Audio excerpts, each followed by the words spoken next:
وزیر اعظم شہباز شریف نے متعلقہ حکام کو ہدایات کی ہیں کہ پاکستان نیشنل شپنگ کارپوریشن کو عالمی معیار کا ادارہ بنانے کے لیے جامع منصوبہ تیار کیا جائے۔ انہوں نے یہ ہدایات اسلام آباد میں ادارے کی تشکیل نو، اصلاحات اور کارکردگی کے جائزہ اجلاس کی صدارت کرتے ہوئے دی۔ وزیر اعظم نے نجی سرمایہ کاری کی حوصلہ افزائی کے لیے جہاز رانی کے شعبے میں تفصیلی منصوبہ بنانے کا بھی کہا۔ انہوں نے قومی ادارے کے جہازوں کے مسابقتی استعمال، جہازوں کی تعداد بڑھانے اور مال بردار نقل و حرکت کے نظام کو بہتر بنانے پر زور دیا۔ شہباز شریف نے اس امید کا اظہار کیا کہ ادارے میں اصلاحات سے بھاری غیر ملکی زر مبادلہ کی بچت ہوگی اور ملکی جہاز رانوں کے لیے روزگار کے نئے مواقع پیدا ہوں گے۔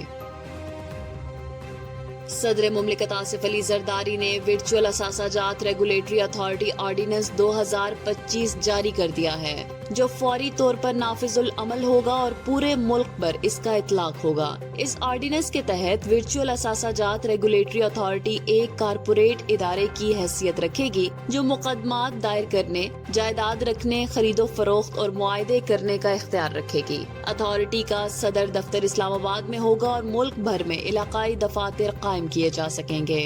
اتھارٹی ورچوئل اثاثہ جات اور ان سے متعلقہ سروس فراہم کرنے والوں کو لائسنس جاری، معطل یا منسوخ کرنے کی مجاز ہوگی اور وہ نگرانی اور ضابطہ کار کے لیے قواعد و ضوابط مرتب کرے گی۔ منی لانڈرنگ اور دہشت گردی کی مالی معاونت کی روک تھام بھی اتھارٹی کی ذمہ داریوں میں شامل ہوگی۔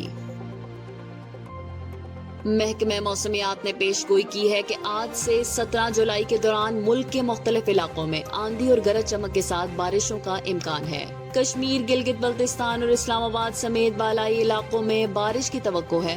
مری اور گلیات میں 13 سے 17 جولائی کے دوران بارش کے ساتھ لینڈ سلائیڈنگ کا خدشہ ظاہر کیا گیا ہے۔ پنجاب کے مختلف اضلاع جن میں راولپنڈی، جہلم، لاہور، سیالکوٹ، گجرانوالہ، فیصل آباد، ملتان اور بہاولپور شامل ہیں، وہاں بھی بارش کی پیش گوئی کی گئی ہے۔ خیبر پختونخوا کے پشاور، مردان، کوہاٹ، دیر، سوات اور دیگر اضلاع میں بھی آندھی اور بارش کا امکان ہے۔ بلوچستان کے کچھ علاقوں جیسے یوب، شرانی، موسیٰ خیل اور بارکھان میں بھی بارش متوقع ہے۔